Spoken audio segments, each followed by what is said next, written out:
continue to write letters in the hope that some MP, some famous person, some journalist would read the letter and just query it. And that's what happened. Other people got us out. We're now in a position where myself and Paddy, we've been down to Australia.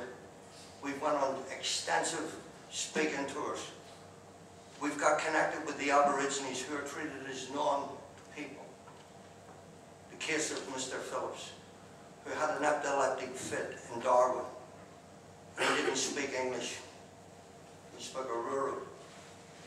And they took him in front of a magistrate and they remanded him to a prison. Because one of the policemen said he was being violent during the fit. And G4 transported him across the desert. And the air conditioning wasn't working in the van. And when they opened the van, he came out as a liquid, he melted. We're working with anti-death penalty groups in America. I'm working with the Innocence Project. I'm going out and trying to use our experience and our stories to provide an opportunity for people to see that this happens everywhere. Nobody, no country, no government has exclusive rights on miscarriages of justice. It happens everywhere. I only found out that because it happened to me. And I found myself back here in Ireland because my mum was ill. She asked me to come home. I'd lived in England since I got out of prison. People used to say to me, how can you live in England when what they've done to you? Well, most of my friends in jail were English. The people who helped get us out were English. The documentary companies that made programs about us were English. And I felt comfortable there. And then I came back here and I got a call about Grant Scrivers. And at the time I didn't know whether he was innocent or whether he was guilty. And they asked me would I make an appeal because he needed medical help. And I made that appeal. And Brian got out and he got the medical help he needed. Because I watched my father die being neglected. You go to prison as punishment, not for punishment. Prisoners are human beings as well. So I found myself living here. Something I never thought would happen again. And then I got a phone call from Willie McConnell. And I listened to what he had to say and I said, just send me the stuff. I didn't really want to get involved. And then I got another call from a lawyer asking me to meet him for a cup of coffee. And I got handed an envelope with a letter from Eileen McConnell telling me about the plight that she was suffering, how she believed her son was innocent. And she was despairing because she went to the parties that she thought would look after her, help her. Sinn Féin, done nothing. SDLP, done nothing. It's a divided community. Can't reach out across. And I read the letter and I thought, Jesus, this is how my mum must have been. When we first got arrested, when my dad followed me over to get me away. And I read the letter and it was like reading one of my mother's letters to me. And I thought, well, I'll go along and I'll listen and I'll say very little. And I'll get all the information. And I got the information. And these guys didn't have a fair trial.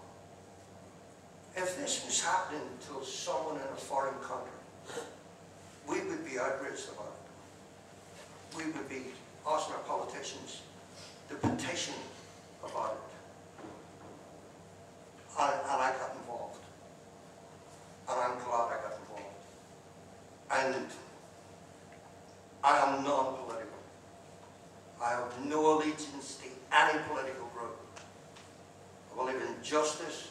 I believe giving back what was helped to give to me, other people's support. And at the meetings and getting to know Willie and Eddie, and then going and seeing Brett and John Paul and asking them relevant questions and looking in their eyes. Because I do not want to ever help get a guilty person out of jail. But I don't ever want to see innocent people in jail. And I like to think disturbing case, and we need your support. Or we'd like you to look at it.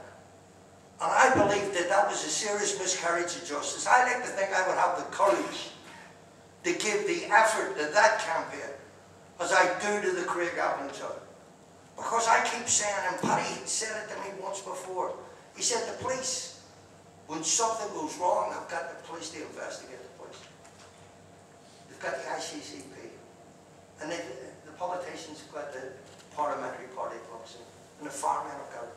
And the only people who haven't really got a voice is Joe Public. Because they select their mates to sit on quangos to concoct judgments. And I've been at the end of these concoct judgments. What happened to us was wrong. And if it happened to us yesterday, it's happening to somebody today. And who knows, it's not going to be somebody that you guys know tomorrow. They only get away with what you let them get away with. Your human rights, 2 world wars were fought against fascism to enshrine people's human rights, to make people of all colours and all creeds worthy and equally the same.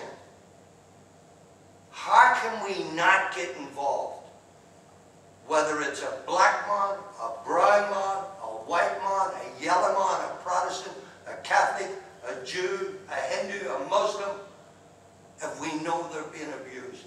Because like the pastor's bar, during Hitler's reign, and they came to the gypsies, and then they came to the artists, and then they came to the poets, and I did nothing. And then they came for me. There was nobody left. We all need each other in this. Thanks very much.